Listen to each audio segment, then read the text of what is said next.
বাংলাদেশে যারাই চাঁদাবাজি করবেন, সন্ত্রাস করবেন, দখলবাজি করবেন, টেন্ডারবাজি করবে, তারাই আস্থা করে নিক্ষিপ্ত হবে, ঠিক কিনা? আমাদেরকে কেউ কেউ বলে, আপনারা এত কথা বলার কি প্রয়োজন আছে? আপনারা আপনাদের কাজ করে যান।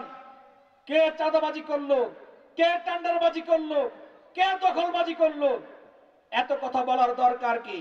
আমরা দ্ব্যর্থহীন ভাষায় বলেছি, জামাত ইসলামী আদর্শবাদী দল, জামাত ইসলামের নীতি হচ্ছে কুনতুম খায়রা উম্মাতিন উখরিজাত লিন-নাস তা'মুরুনা বিল মা'রুফ ওয়া তানহাউনা আনিল মুনকার।